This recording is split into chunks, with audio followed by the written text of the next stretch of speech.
All right, it is 7 o'clock. We will call to order the Tuesday, November 1st City Council meeting. Let's start with roll call. Councilman Becker. Here. Councilman Hartwick. Here. Councilman Johnson. Here. Councilman Schultz. Here. President Scheer. Here.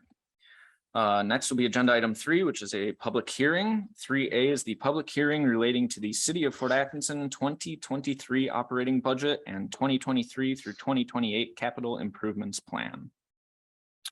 Okay, thank you. I will go ahead and do the budget presentation, and then President Scheer, you can open and close open the public hearing. See if there are any comments from the public on that. Okay, so we have tonight the public hearing for the proposed 2023 operating budget and 2023 to 2028 capital improvements budget, which includes, as I mentioned, the operating budget, the 2023 capital improvements project budget. So those are the capital improvements projects that are scheduled for 2023.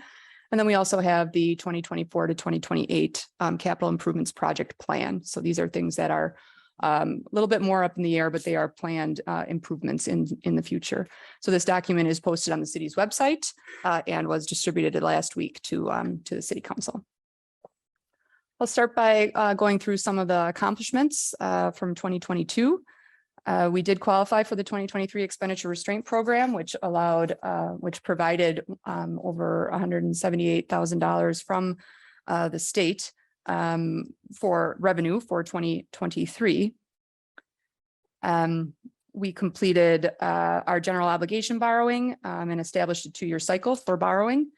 We also prepared and implemented a city council orientation process, which included 3 one-hour sessions plus facility tours. We implemented the Capital Catalyst revolving loan fund and provided 2 loans to new businesses in the city of Fort Atkinson for a total of about $115,000. We had a successful public safety referendum in April, which resulted in $769,000 in additional levy. And we have been working towards implementation in our police and fire departments. That successful public safety referendum allowed us to, we're in the process now of hiring 12 additional paramedic firefighters and advanced emergency medical technicians / firefighters, and 2 additional police patrol officers for 2023. We did complete the Robert Street Bridge project on time and developed 2 new tax incremental financing districts. That would be 9 and 10. And the Joint Review Board actually met this afternoon and finalized the approvals of those items. We continued to increase our communication and tell the story of the city and the services that we provide. And by the end of the year here, we will have executed our EMS contracts with 5 of our town partners. In addition to those things, we made some progress on our Banker Road neighborhood development. We completed a request for interest earlier this year, interviewed developers. We chose a development partner in Hoffman Development Group and Cedar Prize, and then we did execute a master development agreement for the development of that land. As far as staffing goes, we hired 7 new full-time staff members to existing positions. We promoted 8 current full-time staff members, and we congratulated 5 retirees who left the city after many, many years of service, a total between those 5 people of 141 years of service. So along with the budget process, we set some goals for 2023. We will begin our 911 EMS service on January 1st, 2023. And that includes hiring of those staff that I mentioned before in the fire and EMS department. We will close out the Lorman demolition and remediation project in very early 2023. We will begin work on a 20-year boundary agreement with the town of Koshkonong. This budget provides a 4% wage increase to all full and part-time employees and provides a $10 an hour minimum wage. Believe it or not, the city was at significantly lower than that in some of our recreation wages. We have a goal to engage with the League of Wisconsin Municipalities to encourage statewide solution to the local government funding issues and work towards additional and new revenue sources. We will engage consultants for downtown and Janesville Avenue corridor planning, implement agenda management software, and we will complete an interim market update to bring us into compliance with state statutes relating to our assessment ratio. We'll talk about this a little bit more later. We also will collect our final payments through our business revolving loan fund, and we can then review options for a new loan or grant program. We hope to loan out the balance of our capital catalyst revolving loan funds, consider new revenue sources, including new fees or additional fees, and the possibility of a transportation utility.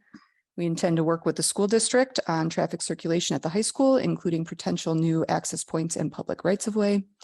And we do plan to break ground on the first phase of the Banker Road neighborhood with a multifamily residential project. So the draft operating budget, our budget summary is on the next slide, and we'll get there in just a minute. I will the total tax levy for 2020. It's the 2022 tax levy. So the tax bills will go out in December of 22 and for collection in 23. So, and that will fund the 2023 budget. So the total tax levy is $9,195,402, which represents a 13.54% increase over the 2021 levy for the 2022 budget. So without our tax increment financing districts, it is about a 13% increase. This budget will not qualify for the expenditure restraint program in 2024, but we do hope to requalify in 2025 based on the 2023 and 2024 budgets. This budget is within the levy limits imposed by the state, and the estimated city portion of the mill rate will be $9.913 per 1,000 of assessed value. And this is an increase of about $1.21 per $1,000 of assessed value. We did have a slight decrease in our assessed value, but our equalized value increased pretty substantially. So that is a challenge that causes the assessment ratio to decrease, which we'll see in just a minute. Our overall mill rate for the tax bills that will go out in December is not known yet because the other taxing jurisdictions have not certified those numbers to us. And those other taxing jurisdictions include the county, the technical college district, and the school district. The tech college district, METC has certified their levy to us. However, the school district will have to wait until after the election on November 8th. And the county will not give us their final number actually until November 15th. This is the budget summary. This is in the document. It's probably a little easier to read in the document, but I pulled out some notable changes here. There is a 16% increase in the general property taxes, and that is due to the additional debt service and approved referendum. The regulation and compliance revenue has an 18% increase, and that is due to increases in our building permit fees, municipal court penalties, and other fees there. The 190% increase in commercial revenues, this is investment income and new land leases. It looks like a very substantial increase, but I will note that it is going from $36,000 to $104,000. So it's a substantial increase, but it is not as substantial as the 190% makes it sound. We have a 32% decrease in other financing sources. However, we are intending to use $207,733 of fund balance to be used to balance this budget. Why it shows as a decrease because there was borrowing in 2022 that served as that other financing source. On the revenue side, that's on the revenue side. On the expenditure side, there's an 8% increase in our general government. That is due to wages, benefits, and supplies.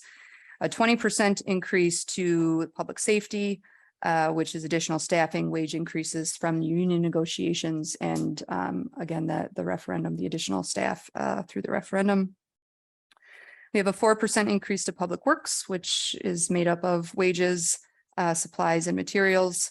9% increase to culture and recreation, which is wages, mainly wages and benefits, including the aquatic center having a $10 an hour minimum wage, and supplies. The chlorine and other supplies have increased substantially over the last year. We have a 35% decrease in the contingency fund, but I will also note that that is just going from about 55,000 to about 36,000. And a 14% increase in the library levy. This is mainly due to wages and benefits. And then a 23% increase in the tax increment districts levy. And that part is not controllable locally. So that is just based on value. As the value increases in our tax incremental districts, the numbers in the formula increase, and until those TIDs close, the value goes back on the tax roll. So it is temporary pain for massive future gain. But I have some more notes on our TIDs later in the presentation. So the impact on the city's portion of the property taxes, again, I will note that this is the city's portion only. There's three items here. We have the assessed property value. So we have at 150,000, 275,000, and 350,000. This compares the 2021 mill rate to the 2022 mill rate, and then the estimated difference in taxes. So for a property, for the assessed value of a property at about $150,000, we're looking at about $182 increase in the 2022 tax bill.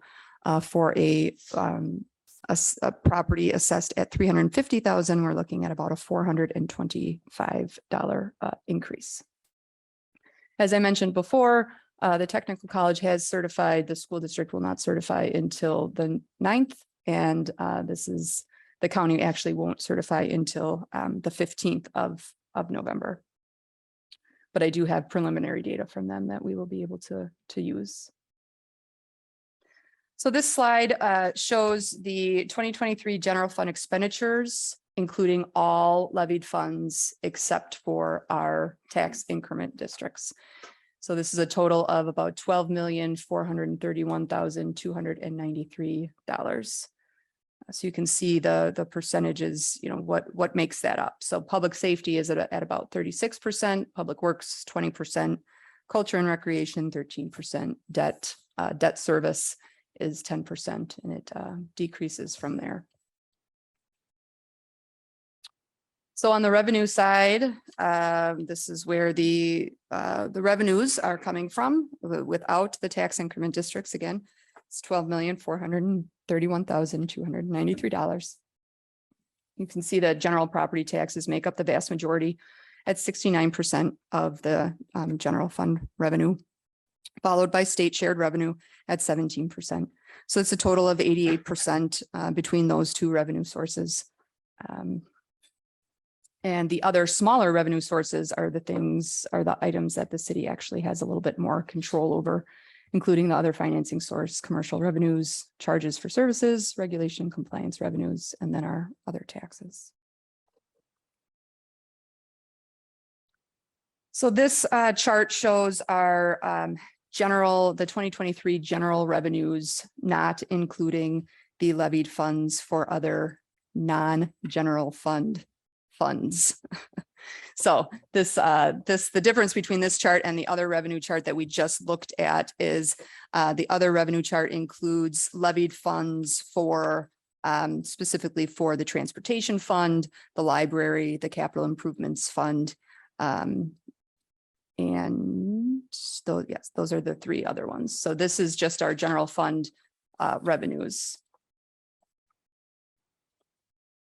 Okay, and then these are our general fund expenditures. So again, it does not include the other items that are levied for independently of the general fund, including the transportation fund, the library fund, and the capital improvements. So you can see the vast majority are public safety at 46% and public works at 25%. Okay.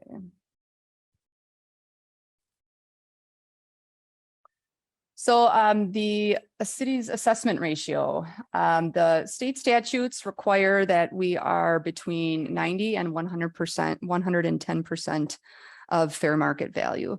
2022 marks the third year of the city's non-compliance with that. You can see, I'm not sure if everybody can actually see the whole chart, but so 2016, The reevaluation, full reval was done in 2017. Okay, and then we were at 101, 101% of the assessed value was at 101% of the fair market value. Since that time, our assessed values have pretty consistently decreased to the point where this is the third year of non-compliance. So in the fourth year, consecutive year of non-compliance, the Department of Revenue would issue us a letter. In the fifth year, they would issue us a second letter. And then in the sixth year, they would order a supervised assessment. And we certainly do not want them to supervise and charge us for a new assessment. So we currently have a 5-year maintenance contract with our assessor. And we will be looking at an interim market update in 2023 to get us back into compliance with state statutes relating to our assessment ratio. So our 2022 assessed value of all property in the city is at $927,000. And our equalized value, which is representative of fair market value, is at $1.2 million. So you can see we are assessing below where the market is, which causes we're out of compliance with statutes. People are selling their homes and any property for significantly more than it's being assessed for. And what will happen with that interim market update is that the assessed values of properties will increase in 2023, but that does not unilaterally create an increase in taxes. What would happen is the amount of the assessed value goes up, and then the mill rate, which is multiplied times that value, would actually decrease in 2023. And that would be seen in the 2024 budget. This is our full-time employee table. I present this annually just to show that we are still fewer employees than we had back in 2005, but we have made full progress from 2000. Actually, and this is not, I'll have to adjust this as well for 2023 with our new fire EMS and police department. So I will update that for our next meeting. I also have the map of the 2023 water main project. This includes yeah, so we've got Florence Street, and I'm sorry, Andy, can you? Wilcox, Florence, and Rogers. I just realized that I couldn't read any of those. So it's a total of 3,645 lineal feet of roadway, or 0.7 miles. The city has over 72 miles of water main in the city. So this represents about a 1% replacement. This will be funded through our water utility. We did have a rate increase in 2021 that it supports the replacement of mains here. And also the transportation fund will be funding part of that as well. We'll go through our debt payments and borrowing. The city does not intend to borrow in 2023. However, as you can see, we have these are the current borrowings that the city has undertaken since 2012. And then this column is our debt payable in 2023, and that includes principal and interest. And then the remainder of the columns to the right are the utilities or the funds from which that debt service is paid. So as you can see, it's pretty complicated. We have $2.7 million of debt payable in 2023. Of that, about 1.3 million is from the general fund or levy supported. So that amount is on the tax levy and is not subject to the levy limits by the state. Other ways to pay back the debt, depending on what the debt is for. Our wastewater utility, there's a big chunk for the clean water fund. Our water utility, our stormwater utility, and then our tax increment districts 6, 7, and 8 are paying back debt associated with those. In 2022, we completed a borrowing for projects and purchases in 2022 and 2023.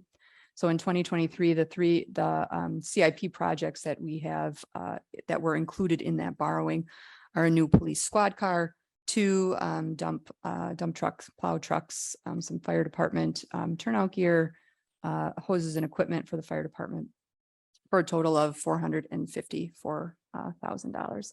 And as I mentioned, that those funds are already borrowed for and will be expended then in 2023. So we have some information on our tax incremental financing districts. We've been through this before. The council just had a presentation on the 6th from our financial advisors about tax incremental financing. So I won't go through all of that. This is the chart that shows the benefit. Basically, we have the base value and how it's distributed amongst the taxing jurisdictions. And then when the TID is active, the value grows, and that all of those, the tax increment collected through property taxes is just, instead of being distributed to the 4 taxing jurisdictions, it stays within a fund dedicated to pay for public infrastructure debt and projects within that tax increment district. At the end of the life, when the TID is terminated, then all of that value goes back to the 4 taxing jurisdictions. So as I mentioned before, the City Council, the Plan Commission, and the Joint Review Board, the Joint Review Board is made up of representatives from all 4 taxing jurisdictions and then a public member. Those 3 bodies have approved 2 new tax incremental financing districts, 9 and 10. And these are effective as of the council approval date. So that was October 18th. These will start in 2023. TID 9 is a mixed use TID. It's an overlay of TID 8 with a maximum life of 20 years, a 15-year expenditure period. And as you can see, there's a lot of projects that we are proposing within this tax increment district. However, all of those projects are dependent on development, on private development. Here is a map of TID 9. So you can see the location. It is outlined in green. Moving on to TID 10 and these project plans that, this is obviously just a summary. The project plans that include the specific projects and funding are on the city's website. So TID 10 is a blight elimination district. So it has a maximum life of 27 years, 22-year expenditure period. And again, we're proposing project and financing costs of over $14 million with a estimated $50 million in value increment added by the end of its life. And development and redevelopment will be in concert with the comprehensive plan. And again, this was the final approval was done today by the Joint Review Board. Here's a map of TID 10. It's on the city's northeast side. Okay, so just to talk a little bit more about our tax increment calculations. So the items that are highlighted in yellow are numbers that will change. So those values, they have not been certified yet. So those are values from last year that are just hanging out in there until we get those values and we can really talk more about what this all actually means. So that column A is the amount requested by the taxing jurisdiction. And then the column E is the amount to be levied. So you can see that there's a difference there. And that difference is column F, which is the tax increment. All of the money, all of the funds in column F go to the TIDs, which funds the projects. Okay. So the values, now that we have 5 active TIDs starting in 2023. This goes through how all these things are how all these are calculated, but I will just draw your attention to the bottom table, which is the portion of TID increment by taxing jurisdiction. So you can see as the amount levied, the amount requested increases, then the total amount of increment also increases. So we have Jefferson County last year made up about 16%, the school district 45%, MATC about 3.5%, and the city is the remaining, 35%. Okay. So the city did see an increase, and all taxing jurisdictions will see an increase between 2023 and 2022 in the values, and then in how much the city has to levy for those TIDs. And then also the second table there on the bottom shows equalized values and how the equalized value has increased from 2022 over 2021 and the percentage change there. So the main point that I want to, I guess, bring when we talk about these tax increment districts is that this is not something that is controlled locally. It's not controlled by the city or any other taxing jurisdictions. Once we create a TID and there's values assigned to all those parcels, the increment automatically goes into that TID, the TID fund.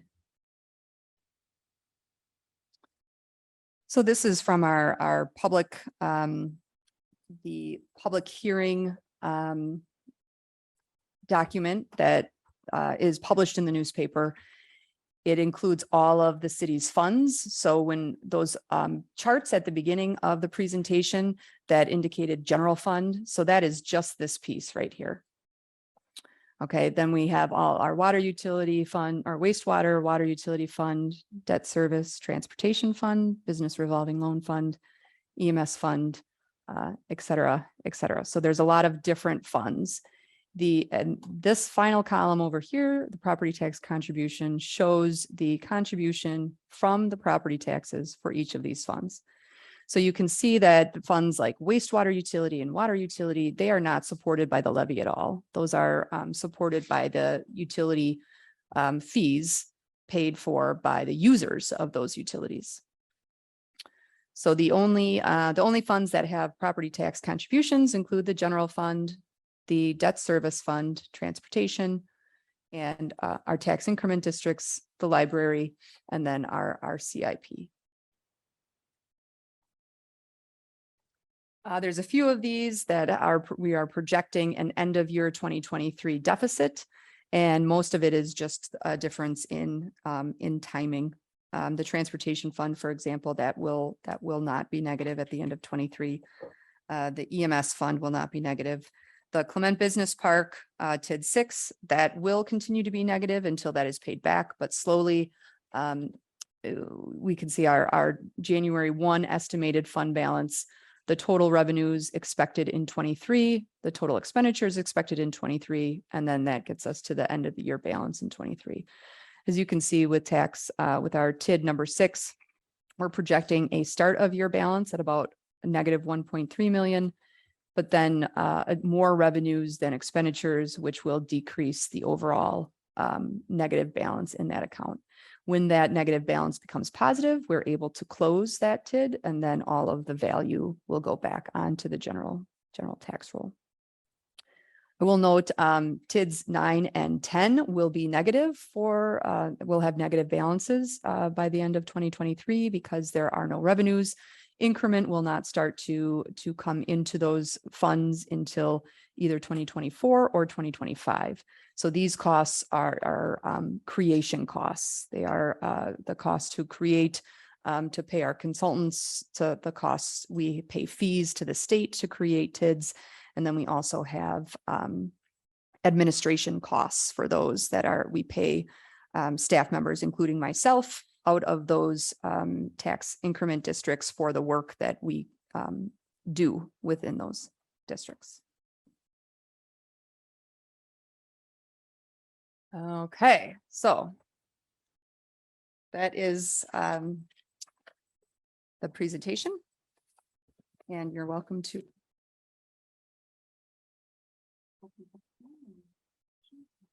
All right, thank you very much. We will open public hearing at this time. Just a reminder, council members will be able to ask questions, make comments after public hearing is closed.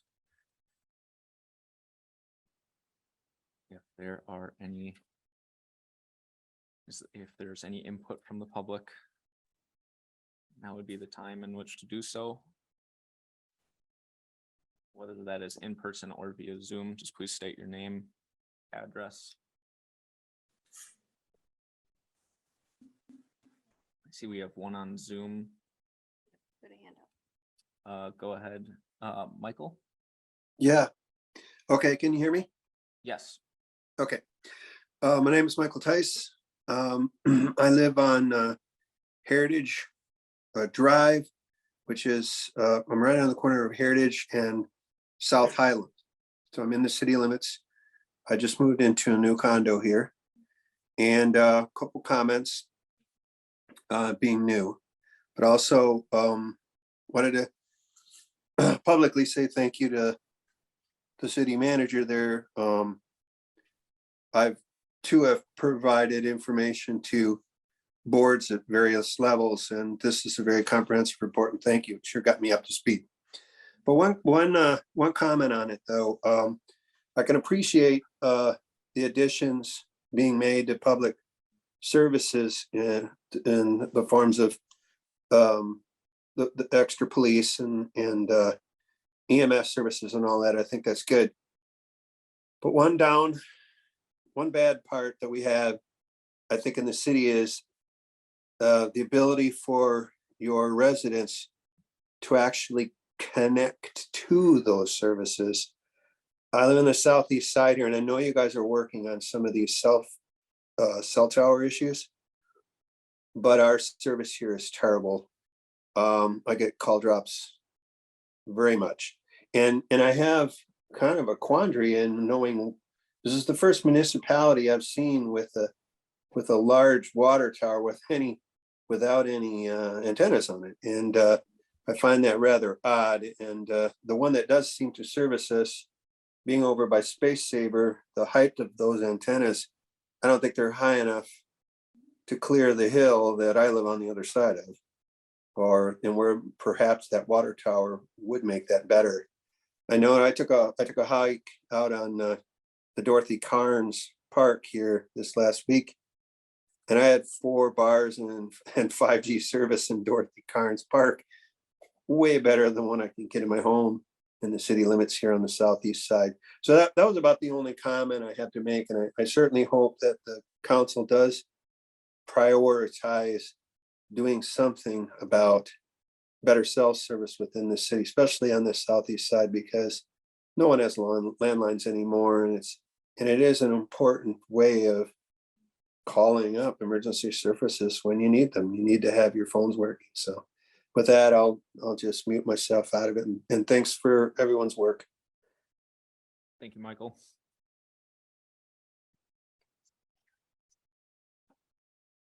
Are we allowed to ask questions in public hearing? Are there any other comments from the public regarding public hearing for the operating budget and capital improvement plans? Seeing none, hearing none, I will close the public hearing. At this time, council members are more than welcome to ask questions, make comments. I'd like to address Michael's remarks on the bad cell service where he's at. I think he's going to be surprised to find there. I believe that there's a cell tower coming out someplace in the Woodlawn area, is what I was told by a citizen who is not inside city limits, but wanted to know what the city was getting, asked me what the city was getting for their rent for their cell towers, because they were in the process of working out a rent agreement with US Cellular for their own property. So hopefully that'll come true and you'll get better service, Mike. Any other comments from our council regarding the operating budget or capital improvement plans? I definitely don't have any more questions, just given the extensive amount of time that our group has, that our group has spent reviewing it, certainly the extensive time that the city team has spent putting it together. But I just kind of wanted to reiterate, certainly to Michael's point, just the plethora of information that is now provided to citizens that I know has not always been. And additionally, just the increased clarity and transparency of that information. I think it has become much easier for a resident to understand how city dollars are being spent and where it's being spent, and can look up that data and look up those figures at any given time. I think also the chart that Rebecca had pulled up that she noted is shared publicly in the Daily Union to just provide that education around the fact that the city does not just have one bucket of money to work with and have the ability to allocate that however we choose to, that there are restrictions and restraints there over how the city can work within those numbers.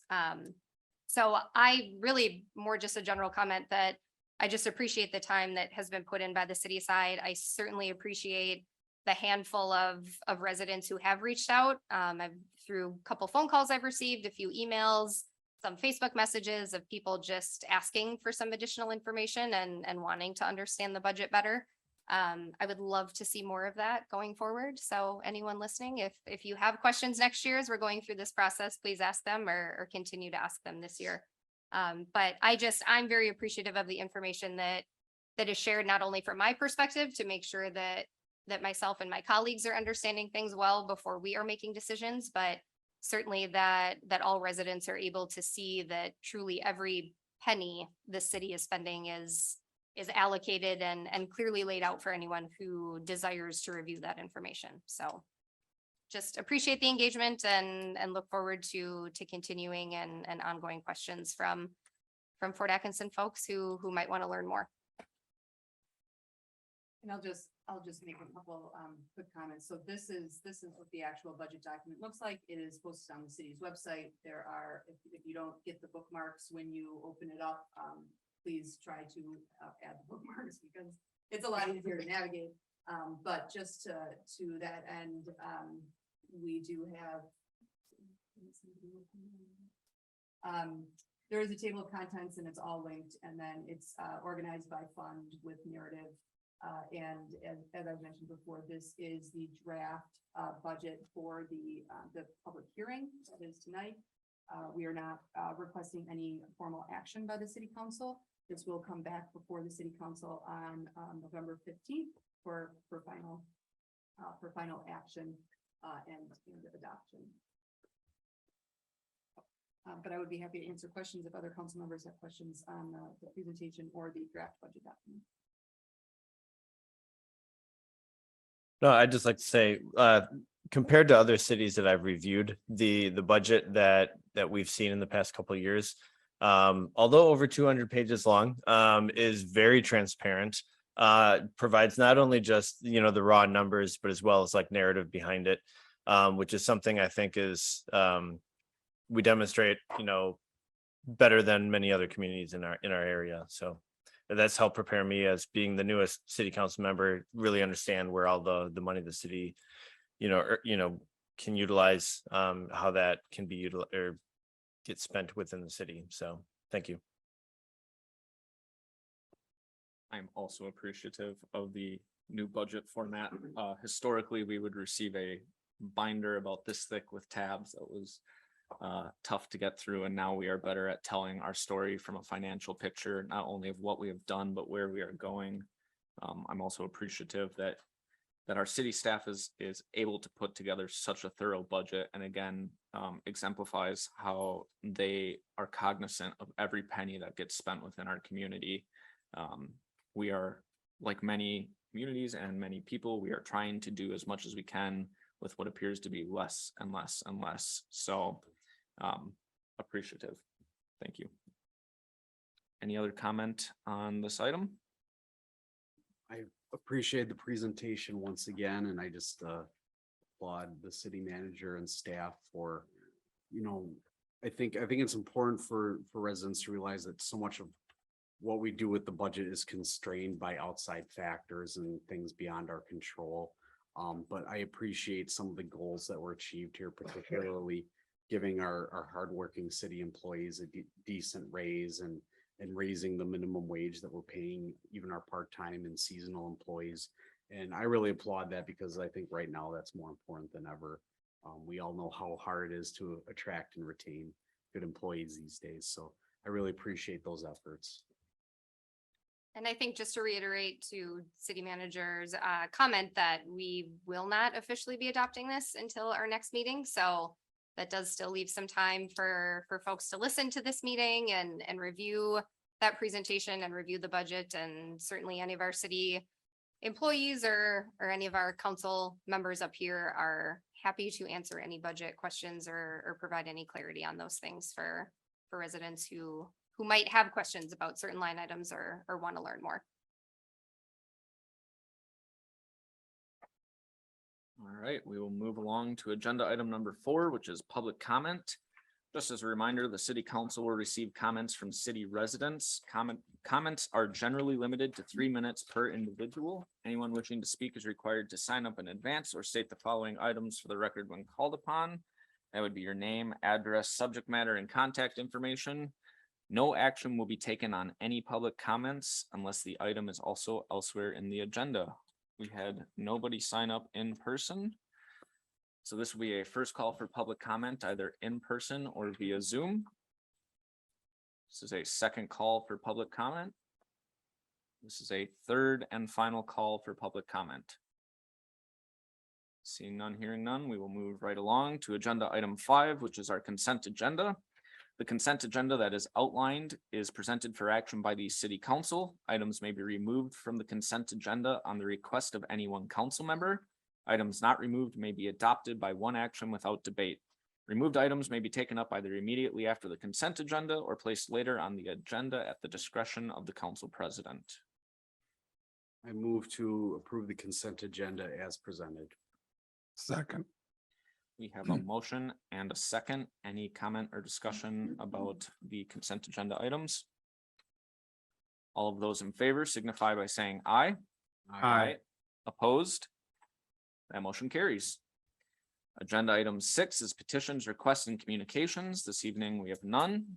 Agenda item 7 is resolutions and ordinances. We also have none of those this evening. Agenda item 8, reports of officers, boards, and committees. 8A is the city manager's report. Thank you.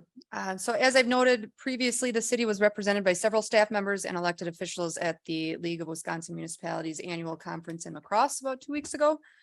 La Crosse is a beautiful river city and has seen a resurgence in its downtown over the last 20 or so years. So we can certainly draw some inspiration from their successes. Our group returned from the conference with a lot of new contacts and full of new ideas to implement. So we will be certainly presenting some of those over the next few months.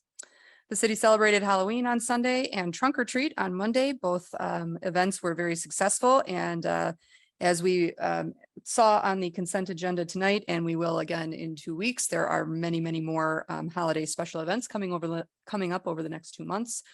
So we look forward to those as well. On Monday, most of our new holiday street lights and street lamp decorations were installed thanks to our Public Works Operations team. I look forward to seeing them lit up for the holiday parade on the 12th. It's going to look they're really nice. And I also mentioned earlier, the Joint Review Board met today and did finalize the approval of the creation of our new tax increment districts. So these TIDs will support and encourage development and redevelopment in the city by allowing public investment in infrastructure and development incentives. So those are very positive things and will have a very positive impact on the future on the city over the next 20 or so years. I appreciate all of the comments from the budget public hearing. As I indicated before, the city council will have another chance to review this, the finalized document on the 15th of November, including, and that will have all the tax levies from the other taxing jurisdictions.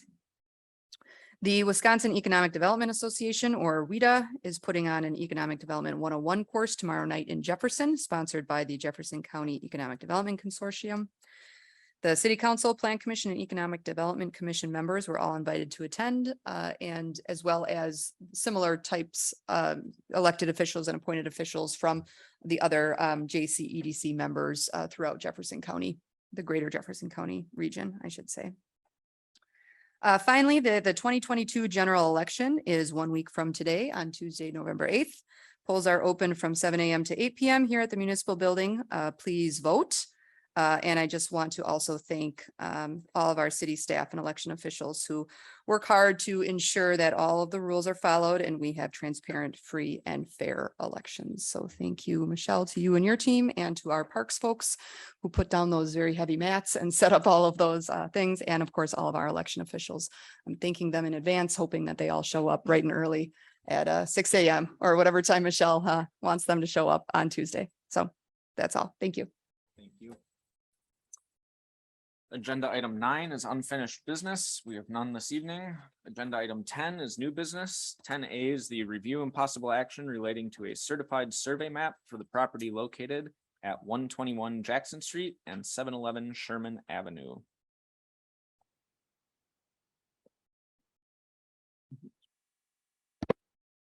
Thank you. So this was a certified survey request that the Planning Commission heard at their meeting last week. The Planning Commission did approve the request and move it on to City Council for review. These are two parcels that are owned by the same individual. They're essentially going to be extending the rear yard of the one parcel, making both parcels legal conforming parcels, of which one of them is not currently. City staff had no concerns about this, and as I mentioned, Planning Commission did not either. I'd be happy to answer any questions anyone has related to this topic. Seems like a pretty straightforward one. I move to approve the certified survey map for the properties located at 121 Jackson Street and 711 Sherman Avenue, with the inclusion of the information recommended by the Planning Commission and staff before final signatures on the CSM. Second. We have a motion and a second. All those in favor signify by saying aye. Aye. Opposed? Motion carries. Thank you.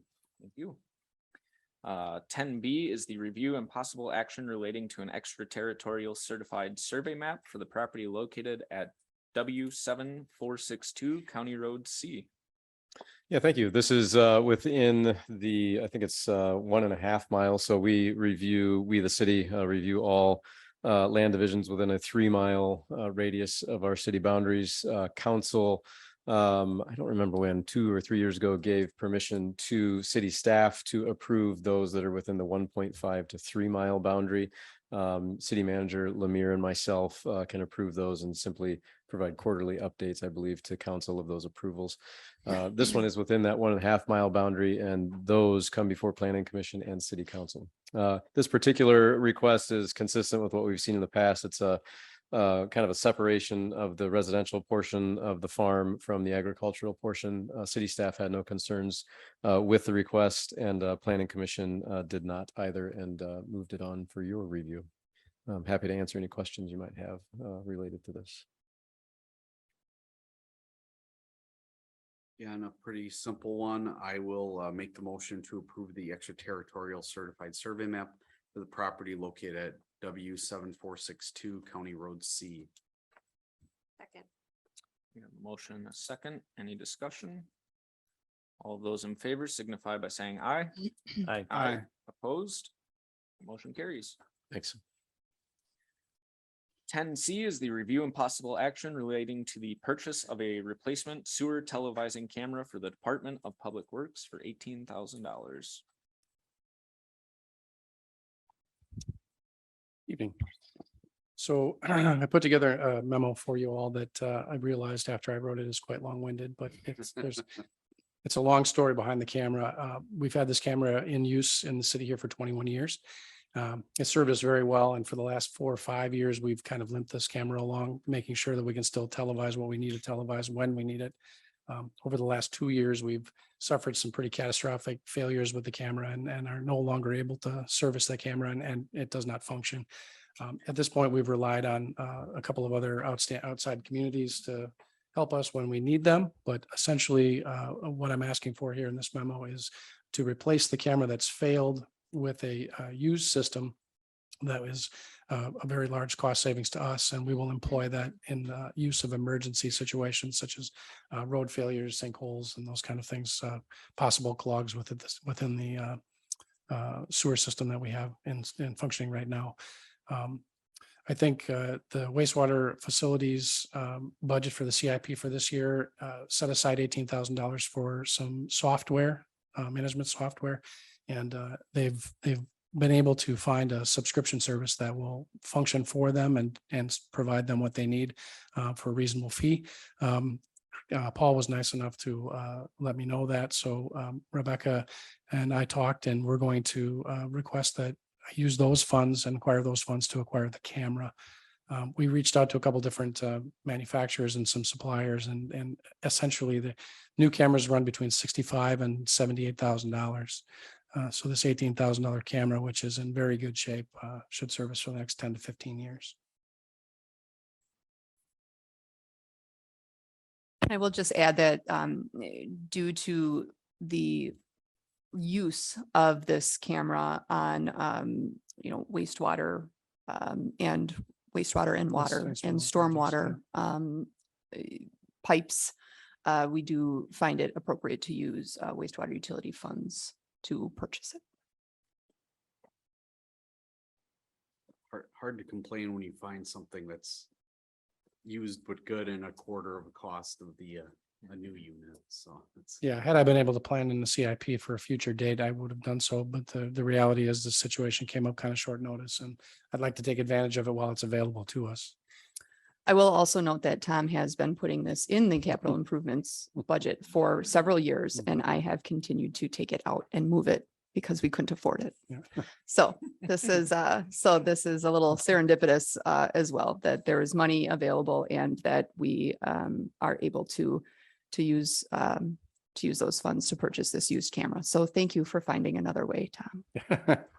And also worth highlighting, I think this is a great example of how well connected many of you department heads stay with one another, that if one of you knows there's no longer a big expense that you plan to be incurring, that if there are available options within the budget to move things around, I think it speaks well to the relationship that a lot of you have with one another and your commitment to the city that those conversations happen. So it's nice to see that partnership be there.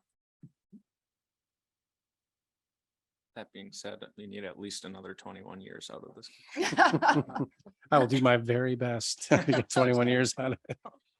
That is amazing that we managed to get 21 years out of a camera period. So I feel the same. Yeah. Yeah. I'll move to approve the purchase of a replacement sewer televising camera for the Department of Public Works for $18,000 from Envirotech Equipment. Second.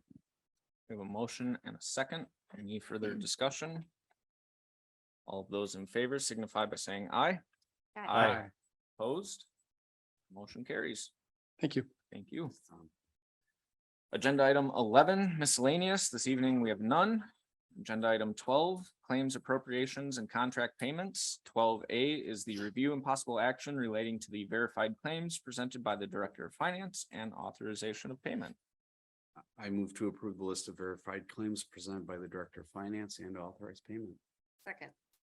We have a motion and a second. This is a roll call vote. Councilman Becker, Aye. Councilman Hartwick. Aye. Councilman Johnson, Aye. Councilman Schultz. Aye. President Shear. Aye, that motion carries. Clearly, this meeting has been enthralling based on the number of students we still have left. Way to go, guys. But unfortunately, we were getting to that time where we will have to ask you to leave. So agenda item 13 is the city council may consider a motion to convene and close session pursuant to state statute 19.851G in order to confer with legal counsel who is rendering oral or written advice concerning strategies to be adopted by the council with respect to current litigation. I move to adjourn into closed session pursuant to state statute 19.851G in order to confer with legal counsel who is rendering oral or written advice concerning strategies to be adopted by the council with respect to current litigation. Second. We have a motion and a second. This is a roll call vote. Councilman Becker, Aye. Councilman Hartwick. Aye. Councilman Johnson, Aye. Councilman Schultz, Aye. President Shear. Aye. Motion is approved. We will not be coming back out into public session.